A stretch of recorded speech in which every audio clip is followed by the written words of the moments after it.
Génial, c'est fabuleux. Et elle fait pleurer tous le soir ici. Allez, les Loïc Sana, le jour, il est là. Wow.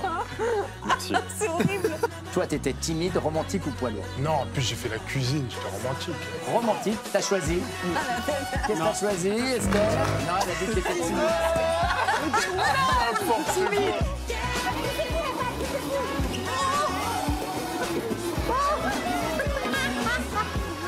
Ouais, le virage, bravo. Oh là là. Oh là. Ouais.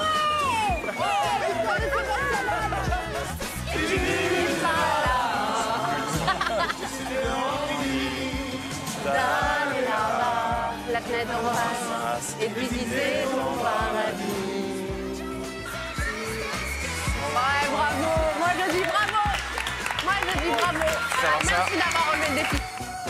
C'est l'heure de notre séquence old school version tennis des années 90. Il n'a jamais gagné Roland Garros, non, mais il connaît le chemin de la finale car il s'est faufilé 2 fois, oui, jusqu'au dernier match du tournoi pour y perdre contre Carlos Moya, on s'en souvient, en 1998.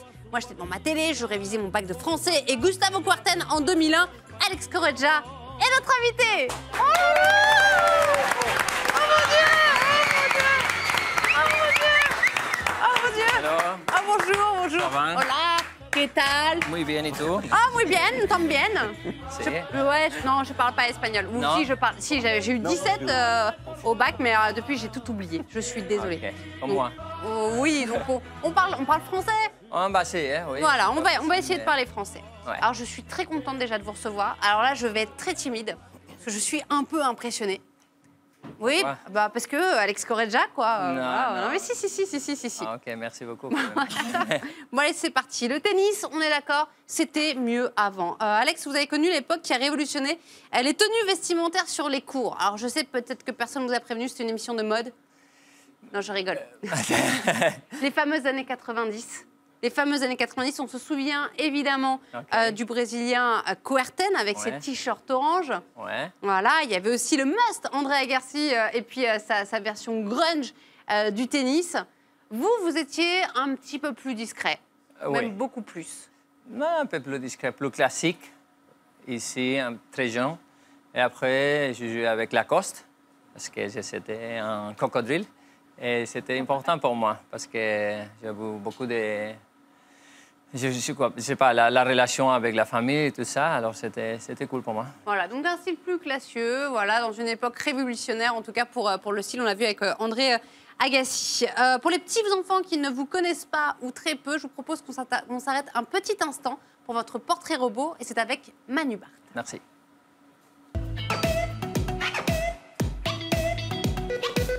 Eh bien justement, pour les plus jeunes qui nous regardent actuellement, on va retracer votre parcours et surtout les grandes lignes de votre palmarès. Vanessa l'a précisé déjà à 2 reprises. Finaliste de Roland Garros, ce n'est pas rien, en 1998, avec une défaite contre votre compatriote Carlos Moya, défaite également en 2001 contre Gustavo Kuerten, spécialiste de la terre battue mais performant également sur dur. En atteste votre victoire au Masters en 98 et là vous prenez une revanche contre Carlos Moya puisque c'est ce joueur que vous battez en finale. Vainqueur de la Coupe Davis en 2000 avec l'Espagne bien évidemment. Concernant les autres lignes du palmarès, les Masters 1000 avec une victoire à Rome en 1997, une victoire à Indian Wells en 2000, ce qui fait au total 17 titres et votre meilleur classement ATP, 2e en février 1999. Un dernier petit tableau. Regardez concernant cette fois-ci votre carrière d'entraîneur puisque vous avez eu la chance, l'occasion, le privilège d'entraîner celui qui occupe actuellement la place de numéro 1 mondial, Andy Murray, entre 2008 et 2011 et vous avez été, il faut le signaler, le capitaine de l'équipe d'Espagne en 2012. Alors, Alex, vous êtes né le 11 avril 1974 à Barcelone. C'est important parce que du coup, j'imagine que vous êtes un gros supporter du Barça, de Messi et de Neymar. Est-ce que vous avez joué au foot petit? Non, je fais judo de petit. Judo? Judo et tennis aussi. Oui. Et comment vous avez commencé le tennis, justement? Parce que mes parents, ils ont joué au tennis et mon frère. Et après, oui. Ah, on a sorti les photos dossiers. Ah, c'est cool ça. On a C'est fouillé. sympa. Ce Ouais. qui est rigolo, c'est que Carlos Moya, qui vous a battu en finale à Roland, on en parlait Ouais. tout à l'heure en 1998, c'est un ami d'enfance. Vous avez commencé à jouer au tennis avec Ouais. lui quand vous étiez tout petit? Et comme c'est comme ça. On a retrouvé à 16 ans, 17 ans. J'étais un peu plus grand que lui. Et je me rappelle que lui, il était très timide. Et je lui ai dit une fois de monter au filet. Il m'a dit non, non, j'ai peur de monter au filet. J'ai dit pourquoi? J'ai dit non, je reste à la fond de ligne. Et je frappe la balle très fort avec mon coup droit et mon service, mais je ne veux pas aller sur le filet. Je dis OK. Et après, lui m'a gagné dans la finale. Voilà, il ne fallait pas lui donner des conseils. Exactement. Voilà, ouais. c'est peut-être grâce à vous qu'il est devenu numéro 1 mondial. C'est vrai que vous êtes un peu tiré la bourre pendant plusieurs années. Lui, numéro 1 mondial, et vous, le numéro 2. Ouais. Il y a une anecdote marrante que j'ai relevée justement autour de votre finale à Roland-Garros face à lui, le dimanche 7 juin 1998. 1998, c'est important, en tout cas pour nous, Français. Quand Moya vous a battu, il s'est fait voler la vedette par le footballeur Pelé, qui a fait des jongles sur le central. On était à 3 jours de la Coupe du Monde organisée en France. En fan de foot, j'imagine forcément que ça vous a consolé un petit peu de rencontrer Pelé comme ça. Oui, bien sûr, mais c'était un petit peu bizarre parce qu'il lui a fait la dédicatoire dans les ballons. Et alors, j'étais motivé, tout ça. J'ai fait ping-pong comme ça et je lui fais un bout. Et j'ai envoyé la balle, je ne sais pas où. Et alors, Pelé, il m'a dit, écoute, il est signé pour toi. Je lui ai fait la dédication. Non. Et moi, je n'ai jamais rencontré la balle. Alors, s'il y a quelqu'un qui a la balle signée génial. pour Pelé, peut-être pas retourner, mais montrer une fois pour voir la dédication de Pelé. Parce Non, que mais moi, je c'est n'ai jamais vu. extraordinaire. Bah alors, on fait un appel maintenant, voilà, si tu es chez toi, que tu étais à cette finale en 1998 et que tu as récupéré le ballon dédicacé pour Alex Correggia de Pelé, on voit juste une photo, on te laisse le ballon, mais on voit au moins une photo qu'il a un petit souvenir. Vous avez assisté d'ailleurs à un match peut-être en 98 de la Coupe du Monde? Non, on avait parti, malheureusement. Vous êtes parti direct Oui, parce qu'après, ça s'enchaîne. circuit, ça continue à Wimbledon, tout ça, alors...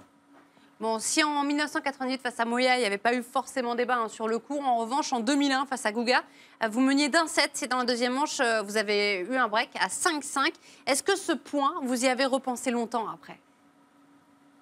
Rappelle pas ça, s'il vous plaît. Ah, pardon, je suis non, désolée. non, non, Ah, je non, suis c'est bien, désolée. c'est bien. C'est concrètement, je crois que c'est les pires souvenirs de ma carrière. C'est bizarre parce que c'est très important, parce que c'était dans la finale.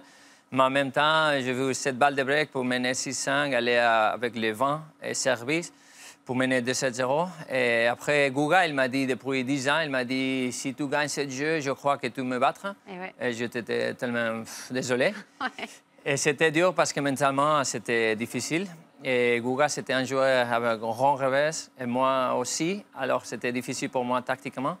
Mais c'est vrai qu'après, j'ai perdu ce jeu, j'étais... C'est pas down. Eh bah oui, ouais. au fond du trou. À fond de tout, oui. exactement. Une belle finale et puis une belle victoire à la clé pour Guga. Petite consolation, pendant des années à Roland-Garros, vous avez le prix du joueur le plus sympa et les supporters vous aiment bien. Ah oui, ça c'est cool. C'est vrai ça, mais... C'est bizarre, Alex. C'est bizarre. Non, mais c'est bien. Quand tu es rentré à Roland, c'est bien de voir des personnes qui t'aiment bien, même si tu n'as pas gagné, non? Ah oui, vous adore encore. Et je ne comprends pas d'ailleurs. Vous savez pourquoi? Parce que vous avez sorti Cédric Pioline en 98 et Sébastien Grosjean en 2001. Ah oui, et ça, c'est pas sympa. Ouais. Je rigole. C'est vrai, c'est vrai. Non, je comprends. Bon, on connaît votre pire souvenir. C'est ce point, du coup, face à Guga. Quel est votre meilleur souvenir à Roland-Garros? Quand même être dans la finale, c'était un bon souvenir. Depuis, je jouais 5 années, minimum quart de finale. Ça veut dire qu'il y a une régularité. Et en même temps, je gagnais, je crois, 36 matchs. Alors, ça veut dire que j'étais très constant et comme ça. Alors, c'est bien. J'ai eu beaucoup d'expérience sur la cour de Roland-Garros. Mais même chaque année que j'arrive là, je pense pourquoi pas je vais gagner. Parce que j'étais très proche et les autres, ils sont meilleurs que moi. En parlant de Roland-Garros, je ne sais pas si vous savez, mais dans la candidature de Paris 2024 pour les Jeux Olympiques, Roland-Garros fait partie, c'est le tournoi qui accueillerait le tennis et du coup aussi la boxe. Vous êtes pro-Paris ou vous êtes pro-Los Angeles? Non, pro-Paris. Ah. Bien sûr. Voilà. Écoute-moi. Bah, pour Paris 2024, vous pouvez faire le signe.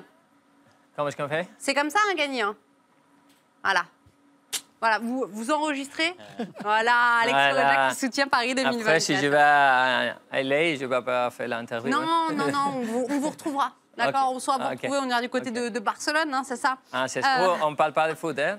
Non, non, mais ça va, on est plutôt d'accord là-dessus. Voilà. Ah oui? Oui, il n'y a pas de problème. Moi, J'étais je à suis l'estade hein, quand on a battu Paris. Ah non, c'est dur ça. Ah, Le gars, il arrive. Ah, ok. Ah ok, non mais de toute façon, je ne Tu me me prononce rappelles pas. mon défait de Non mais je suis tennis? journaliste, je ne me prononce pas, il n'y a pas de Ok, problème. Je ok. suis pour personne, voilà, à l'antenne. Aujourd'hui, vous êtes commentateur et du coup, vous continuez à venir chaque année à Roland-Garros. Quel est votre meilleur souvenir, vous, en tant que spectateur? Spectateur, je suis venu ici pour la télévision, maintenant je travaille avec Eurosport. C'est très sympa pour moi de faire des interviews sur les joueurs et je fais les commentateurs aussi. Mais après, d'être dans la tribune et de regarder tous les matchs, c'est cool parce que les joueurs, chaque année, tu peux voir différentes choses. Il y a beaucoup de public aussi, c'est très sympa. Et les personnes qui vont à Roland, elles sont des personnes qui adorent le tennis. Et c'est une bonne ambiance, spécialement s'il y a un joueur français qui joue. Mais pour nous, c'est très, très spécial. Et être dans la tribune, et même comme coach d'Andy Murray, comme ça, c'est très sympa. Bon, il y a un de vos compatriotes, Rafael Nadal, qui va tenter la décima. Incroyable, hein, Nadal. Un 10e titre sur un seul grand chelem, ça n'a jamais été fait. Pour vous, c'est le plus grand joueur de tous les temps sur terre battue? Bien sûr. Il n'y a pas de doute. Et vous mettez une pièce sur lui pour cette saison ou pas? Oui. Il va la faire, la décima? J'espère, mais quand même, je crois. Parce qu'il a très bien joué sur la terre battue à Monte-Carlo, Barcelone, Madrid. Et il va être pas facile quand même, parce que c'est dur de gagner ici. C'est meilleur de 5-7, il fait vent, il fait très chaud, il peut être humide. C'est jamais facile. Mais je crois que c'est très difficile de jouer contre lui. C'est très fort, très combattant. Et lui est plus agressif maintenant, lui il fait bien la défense. Alors je crois que lui va gagner. Désolée de vous demander ça, mais s'il fallait donner un conseil à nos joueurs français pour battre Nadal, ce serait lequel? Entre nous, hein. Beaucoup de patience. Ouais. Et travailler peut-être 10 000 hours, non? Oui, des heures. 2 heures, 10 000 heures. Et après, on va voir. Ça, c'est le conseil. Alors, en revanche, pour le perturber, il suffit de mettre un coup de pied dans ses bouteilles d'eau. Parce que Nadal, il a des tocs. Et ouais, avant chaque service, l'Espagnol se livre à une ribambelle de tocs devenue incontournable sur le circuit, remise en place du slip. Alors là c'est la bouteille, hein. Voilà, il faut qu'il la mette bien, à son emplacement exact, à chaque changement de côté, sinon il n'est pas bien. On avait aussi l'image du slip à chaque fois. Il y a ces fameuses mèches de cheveux, la manche gauche puis la manche droite. Bon, bref, il y a une ribambelle de tocs du côté de Nadal, c'est juste dingue. Est-ce que vous aviez des tocs à l'époque? Oui, mais pas comme Rafa. Non, mais là, lui, c'est dingue, les mèches. Hop, là. Oui. Bon. Mais tu sais que quand tu gagnes beaucoup, tu prends encore plus de trucs comme ça. Parce que ça marche bien, alors tu répètes. Et c'est pour ça que je crois c'est son routine, non? Et lui aime bien. Oui, c'est superstition, bien sûr. Mais même quand il lui laisse la bouteille, tout ça, il fait le cercle, là. Alors, il faut reposer et il faut reposer dans les mêmes bon places. sens. Oui, c'est pas que tu le mettes à côté. Ouais, sinon, il y a un truc qui ne va pas aller. Ça fait maintenant 34 ans, c'est une stat qu'on aime beaucoup, nous, en France, hein, que Yannick Noah attend un successeur à Roland-Garros chez les hommes, en simple, on le rappelle. Le record auquel Noah avait lui-même mis fin, on s'en souvient, en 1983, n'est plus très loin parce que c'était 37 ans qui s'étaient écoulés entre le titre de Marcel Bernard en 1946 et celui de Noah. Une victoire française donnerait évidemment à ce Roland-Garros 2017 une saveur particulière. Est-ce que vous pensez, honnêtement, que c'est possible cette année? Je ne crois pas. Je crois que c'est très, très difficile. J'aime bien les Français, j'aime bien Gaël, et Joe, et tout ça, et Richard, même Lucas, Pouille. Mais je crois qu'ils ne sont pas prêts encore. On ne sait jamais. Si ce n'est pas Rafa, j'espère que ça va être un joueur français. Mais je crois que c'est très difficile. Ça veut dire que sur le terre, il faut être beaucoup de patience, beaucoup de lift. Même pour les joueurs français, ce n'est pas facile de jouer sur le court central des fois, parce qu'il y a la sensation de beaucoup de pression. Je ne sais pas, mais pour moi, c'est spécial de voir Yannick et Mats Wilander aussi. Je travaille avec lui à Eurosport. Mais Yannick, c'est pour moi un idole. Hein. C'est une personne très sympa, très proche à nous. Charismatique. Charismatique, 100%. Très sympa, non? Ah oui, il est sympa. Le gong a retenti, donc c'est normalement la fin de cette interview. Je vais me garder une seule question parmi la ribambelle, parce qu'en fait, j'avais écrit 10 pages, parce que j'étais trop contente de vous recevoir. Oh. Je vous poserai les questions en coulisses, parce qu'en fait, on va recevoir quelqu'un dans quelques instants. Ah oui. On parlait d'Agassi tout à l'heure. Ouais. Vous saviez qu'il portait une perruque? En quoi? Il portait une perruque, Agassi, vous le saviez? Ah, non. Non, mais Oui, attendez, j'ai vu son livre, oui. à l'époque, vous le Oui. saviez ou pas? Non, Vous à voyiez l'époque, rien? non. Ah, et bon, ouais, il a raconté dans ce livre qu'avant sa finale en Ouais. 90, voilà, il priait non pas pour gagner, mais pour que sa perruque tombe pas. C'est juste dingue. Une petite anecdote comme ça, vous en avez vous aussi à Roland ou ailleurs, un souvenir marquant Chaque année, chaque jour, je prends la douche, la deuxième en droite. Ouais. Je sais pas pourquoi. Et il était en place que chaque jour, quand on arrive, je touche là. Et quand tu déposes les voitures, Ouais. et je touchais là 2 fois. Peut-être depuis les années, je pensais qu'il faut changer des choses pour la finale, parce que j'ai perdu la finale 2 fois. Et moi, je n'ai jamais changé. Mais j'arrive et je touche pam, pam, comme ça, en place qu'il y a là un petit truc. C'est dingue ça. Ouais. Mais il n'a pas marché pour la finale. Bah non, malheureusement, fallait Ouais. faire autre chose, quoi. Voilà. Finalement, tu m'as mis quelque chose de positif. Mais oui, bien sûr. Bah, ouais. Hop là, c'est là. Salut César. Voilà, on t'a mis la musique de Petit Génie. Alors moi, ça m'impressionne toujours, ce côté plein de maturité et tout. Voilà, en tout cas, bravo à toi, parce que c'est toi qui vas nous représenter. Tu vas représenter la France, alors faut gagner. Qu'est-ce que ça te fait à toi de représenter la France? Alors attendez, c'est la première fois que vous vous rencontrez là? Ça racontait avant, oui. Ah d'accord. Ouais. Ça va, tu t'es pas trop stressé Non, ça va. Je Non, lui ça fais va. beaucoup de questions. Ah oui, Hein? Désolé si je demande beaucoup. C'est un plaisir. Ah, merci. Ah, c'est trop mignon. Oh, j'adore. Oh là là. Oh, on fera une petite photo derrière. Qu'est-ce que ça te fait de représenter la France? Bah, c'est un honneur de représenter la France au tournoi Longines. Je suis très contente de m'être qualifiée à Paris. Je vais donner tout ce que j'ai et je vais essayer d'aller le plus loin. Ouais, le gars parle super bien. Bon, t'as fait aussi les petits as à Tarbes. C'est ton rêve à toi de devenir joueur professionnel? Alors oui, c'est mon rêve.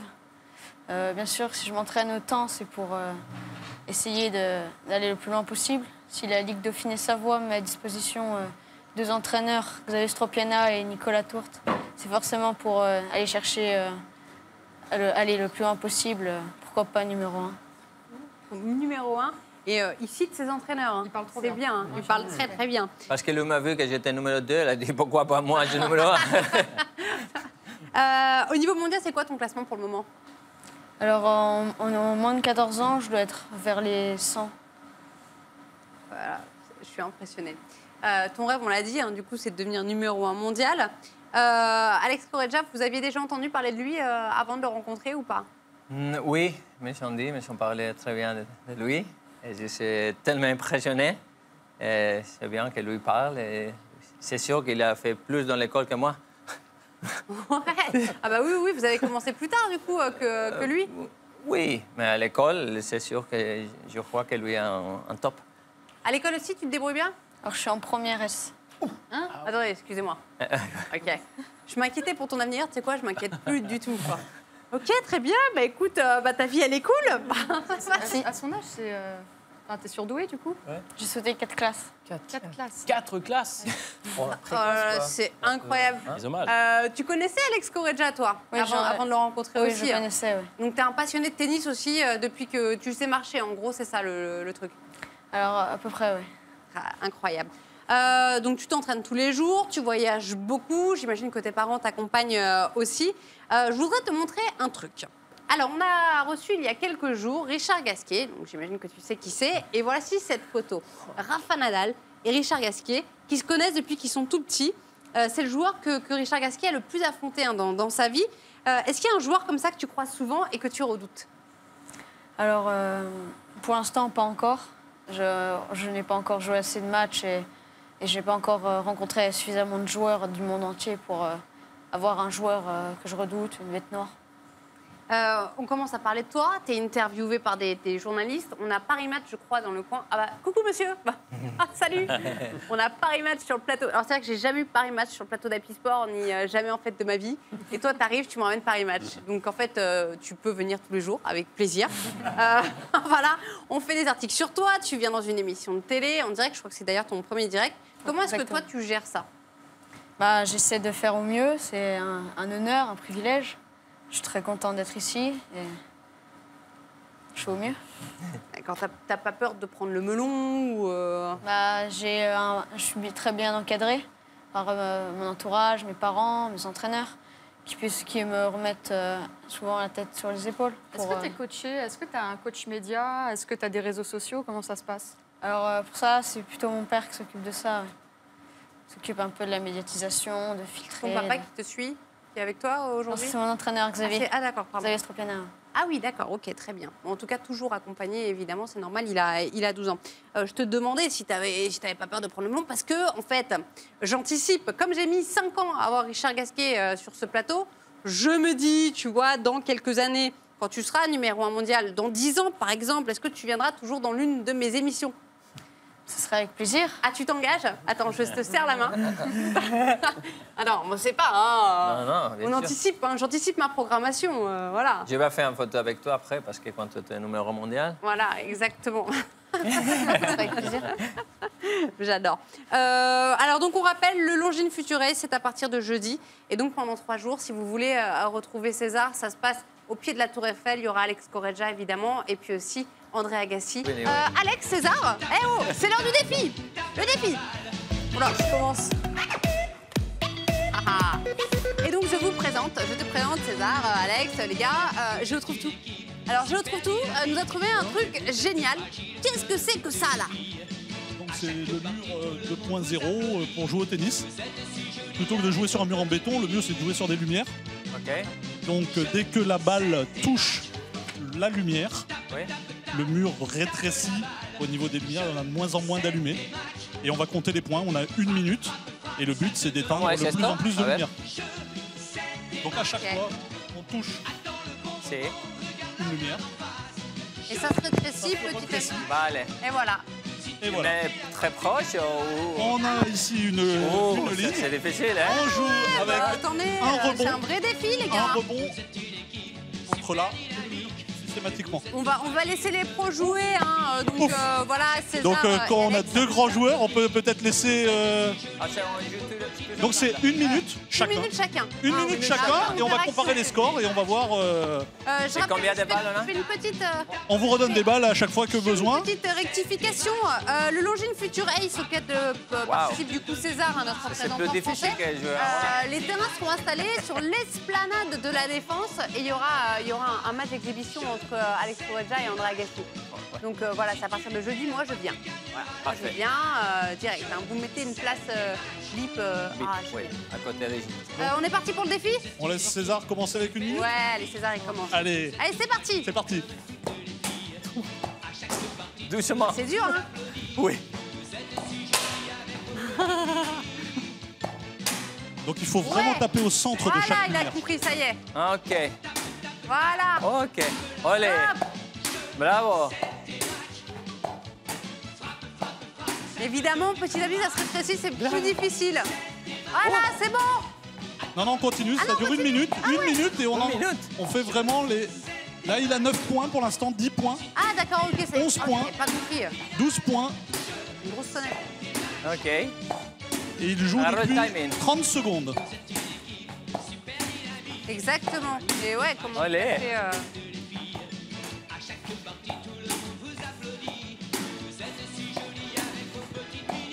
On fait un entraînement là. Donc il y a des zones mortes entre OK. les lumières et c'est vraiment sur la lumière qu'il Si, faut si, il y taper. avait. Bravo. Ah là là. Bravo César. Moi, 2 je secondes. pense que là. Allez. Hop, 23 Ouais, Bravo. 23 points. 23 points pour César. Bravo. C'est pas facile, non? Non, c'est pas évident. Allez, c'est parti, Alex. Allez, c'est parti, Vous pouvez Alex. me changer la musique parce que je crois que le jeu cette Commence. j'en peux plus. Allez, on y quoi. va, quand tu Vous veux. mettez ce que vous voulez, les gars. Ah ouais. Allez.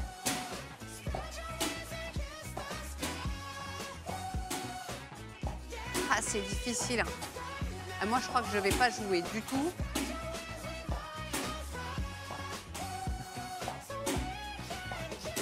Ah. Écoute. Alors. Il faut vraiment non, viser mais le centre de la lumière. bizarrement, c'est toujours voilà, sur la finale. Hein. On est à 30 secondes. Il était en avance tout à l'heure, Absolument. César. Ouais. Tu vois, Puisqu'il reste, il reste 20 la secondes et on est pression, à là. 10 points. Tu vas gagner, Mino. Et Alex, allez. vamos. Allez. C'est pour ça que j'ai perdu la finale. J'ai compris maintenant. Allez.